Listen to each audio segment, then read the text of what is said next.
قرآن مجید میں اللہ کریم نے فرمایا شہر رمضان الذی انزل فیہ القرآن، فرمایا رمضان کا وہ مہینہ ہے جس میں ہم نے قرآن مجید کو نازل فرمایا ہے۔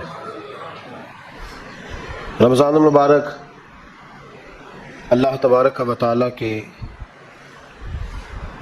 پسندیدہ ایام میں سے وہ خوبصورت ایام کا مجموعہ ہے جس میں اللہ اپنے بندوں پر زیادہ مہربانی فرماتا ہے۔ ہمارے ہاں بہت ساری چیزوں کو سن کے اور بہت سارے معاملات کو دیکھ کے ہم سمجھتے ہیں کہ یہ روٹین کی بات ہے، ہر سال روزے آتے ہیں، ہر سال رکھنے ہوتے ہیں۔ چونکہ یہ بڑا عظمت اور قدر والا مہینہ ہے، لیکن چونکہ خود چل کے آتا ہے تو جو چیز خود چل کے آتی ہے اس کی کئی دفعہ قدر کمزور ہو جاتی ہے، لہذا ہم روٹین کے فضائل سنتے ہیں، روٹین میں اسے لیتے ہیں۔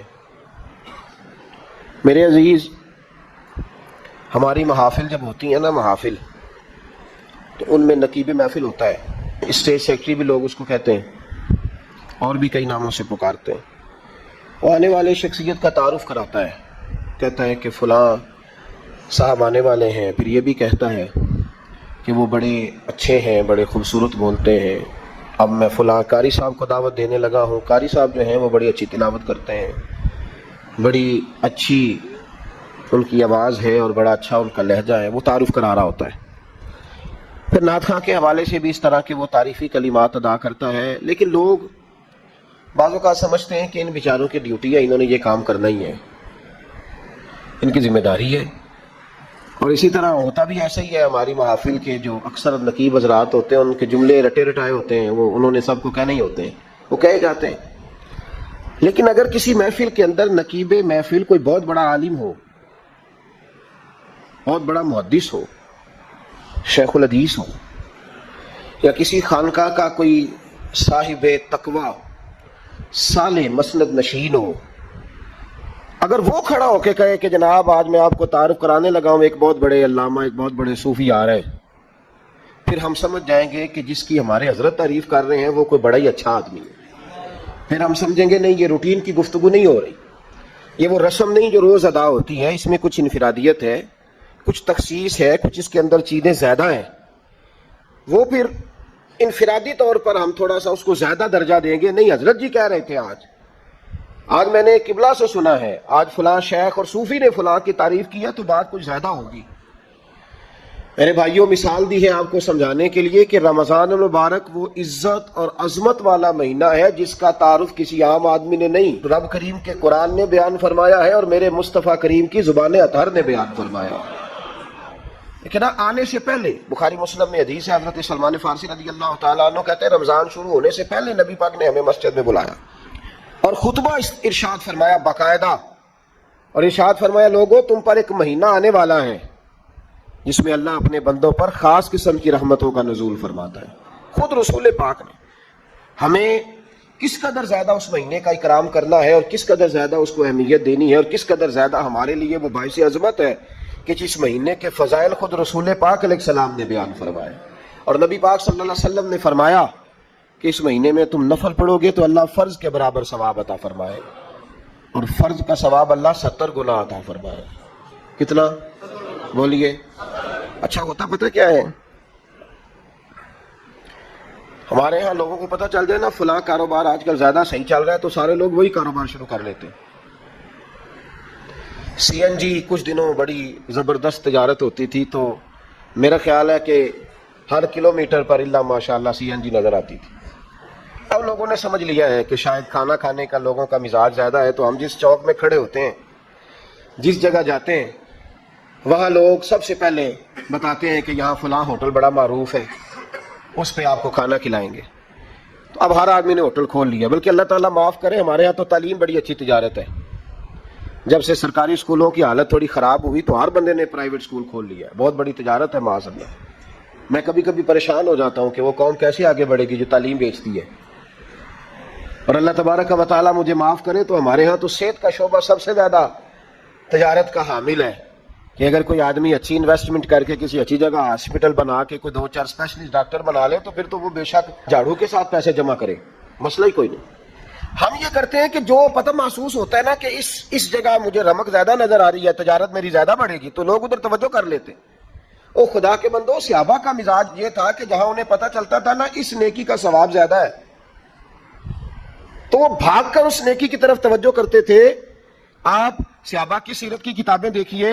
حضرت انس بن مالک رضی اللہ تعالیٰ عنہ فرماتے ہیں جب نبی پاک علیہ السلام نے رمضان کی شان بیان کی تو صحابہ کا یہ مزاج بن گیا کہ وہ اپنے سارے کام رمضان سے پہلے سمیٹ لیتے تھے. رمضان شریف سے پہلے سارے کام سمیٹ لیتے، لینے دینے کے معاملات صاف کر لیتے، خریداری ہو جاتی. گھر کے اندر کوئی کام کرانا ہوتا تو وہ رمضان سے قبل کرا لیتے. یکم رمضان کو وہ مسجدوں میں ڈیرے لگا لیا کرتے تھے. وہ کہتے تھے نیکیاں جمع کرنے کے ایام ہیں. نیکیاں دیکھیں نا، سب سے مصروف ترین زندگی ہمارے نبی پاک صلی اللہ علیہ وسلم کی زندگی ہے. 23 سالوں میں نبی پاک علیہ السلام نے 2300 سالوں سے بھی زیادہ کام کیا. بڑا مصروف وقت تھا حضور کا، بڑا مصروف. ہمارے یہاں نا میں ایک جگہ پہ حاضر تھا تو ایک بزرگ تقریر فرما رہے تھے. وہ کہہ رہے تھے اب خانقاہوں میں جو اللہ اللہ ہو رہی ہے وہ چھوڑ کے باہر نکلو، اب میدان میں نکلنے کا دور ہے. تقریر ختم ہوئی تو میں نے کہا حضرت ناراض نہ ہوئیے گا، ویسے کون سی خانقاہ میں اللہ اللہ ہو رہی ہے جہاں سے آپ باہر نکالنا؟ تو دور ہی گزر گیا اللہ اللہ کرنے کا. اب تو لنگر شنگر چل رہا ہے خانقاہوں میں، یا باتیں شاتیں ہو رہی ہیں. کیلو کال کی دنیا ہے، مستی اور حال کی تو کب سے چلی گئی. کم باذن اللہ جو کہتے تھے وہ رخصت ہو گئے. خانقاہوں میں مجاور رہ گئے یا گور کن. اب تو کہاں، کس کو آپ کہہ رہے ہیں کہ اللہ اللہ چھوڑ کے باہر آؤ؟ کون اللہ اللہ کر رہا ہے؟ اللہ ماشاء اللہ ہے، حال ہی کوئی نہیں. اسلام فقط اللہ اللہ کا مذہب نہیں. نبی پاک صلی اللہ علیہ وسلم نے کہا لا رہبانیت فی الاسلام، میرے اسلام میں رہبانیت کا کوئی حصہ نہیں. ایک آدمی جا کے صرف مسجد میں بیٹھ جائے، حقوق سارے چھوڑ دے، بال بچوں کو بھول جائے، اسلام اس کی حوصلہ افزائی نہیں کرتا، حوصلہ شکنی کرتا ہے. وہ والی صوفی کا درس حضور نے نہیں دیا کہ مسجد میں بیٹھو اور بس مسجد میں بیٹھو، خانقاہ میں بیٹھو، بلکہ نبی پاک صلی اللہ علیہ وسلم ہمیں بدر میں بھی نظر آتے ہیں. حضور خود جنگ کا لباس پہن کر ہمیں احد میں دکھائی دیتے ہیں. نبی پاک صلی اللہ تعالی وسلم ہمیں خندق کے موقع پر ہاتھ میں کدال پکڑ کر نبی پاک علیہ السلام ہمیں کھدائی کرتے ہوئے نظر آتے ہیں. مسجد نبوی تعمیر ہو رہی ہے تو حضور ہمیں خود اینٹیں اٹھاتے ہوئے دکھائی دیتے ہیں. سارے کام حضور نے کیے ہیں. لیکن میرے بھائی یاد رکھو، اگر بدر میں جانا میرے نبی کی سنت ہے تو غار حرا میں چپ کر کے بیٹھ کے اللہ اللہ کرنا یہ بھی میرے نبی کی سنت ہے صلی اللہ تعالی علیہ وسلم. اگر احد میں، خندق میں، حنین میں میدان میں رہنا حضور کا طریقہ ہے تو غار ثور میں 3 دن اللہ اللہ کرنا بھی نبی پاک کا ہی طریقہ ہے. اگر سارا دن تبلیغ کرنا حضور کا طریقہ مبارکہ ہے تو ساری رات مسلح پہ کھڑے رہنا. اور صحیح مسلم میں حضرت عائشہ فرماتی ہے کہ قدموں پہ ورم آ جانا یہ بھی تو میرے نبی کا طریقہ ہے نا. تو میرے بھائی اس کو کون اپنائے گا؟ مصروف ترین زندگی نبی پاک کی، اس کے باوجود اللہ کے رسول ہر سال 10 دن کا اعتکاف کرتے تھے. ہر سال. ایک سال جہاد پہ گئے تھے، اعتکاف نہیں ہو سکا. اگلے سال میرے نبی پاک نے 20 دنوں کا اعتکاف فرمایا. پچھلے 10 دن کا. میں نے ایک بزرگ کی تعریف کی، ایک اپنے بڑے پیارے میرے محبت والے دوست ہیں ان کے سامنے. میں نے کہا یار یہ بندہ بڑا 4 سال اعتکاف کرتا ہے. تو انہوں نے ترجمہ کر دیا میری بات کا، تھوڑی سی تشریح کر دی. کہنے لگے ماشاءاللہ فارغ ہو گئے، اب بچوں کی شادی ہو گئی، اب فارغ ہیں. تو میں نے کہا کہ آپ یہ کہنا چاہتے ہیں کہ جو فارغ ہوتا ہے وہ اعتکاف کرتا ہے؟ آپ یہ کہنا چاہ رہے ہیں؟ چونکہ میرا پیار تھا تو میں نے کہا ان سے کہ جو کوہ طور پہاڑ آپ نے سر پہ رکھا ہوا ہے آپ بھی ذرا اتار کے پھینکیں، دیکھو تو صحیح کہ آپ کون سا مار کا فتح کر رہے ہیں. کس طرح کا ہمارا رویہ ہے، کس طرح کی ہماری سوچ. اگر کوئی شخص خیر کا کام کر رہا ہے تو بجائے اس کی حوصلہ کہتے ہیں اب فارغ ہے، بچوں کی شادی ہو گئی، بچے کام کاج کرتے ہیں اس لیے بیٹھتے ہیں. تو میں نے کہا آپ نے جو پہاڑ اٹھایا وہ بھی ذرا دکھائیں. روٹی آپ بچوں کو دیتے ہیں کہ اللہ دیتا ہے؟ ان کی پرورش کی ذمہ داری آپ کی ہے یا رب کریم کی ہے؟ تو 2 گھڑیاں محنت کرنے کا مطلب یہ ہے کہ تم نے پہاڑ اٹھایا ہوا ہے سر پہ. تو اس طرح کے فلسفہ ہم بیان کرتے ہیں.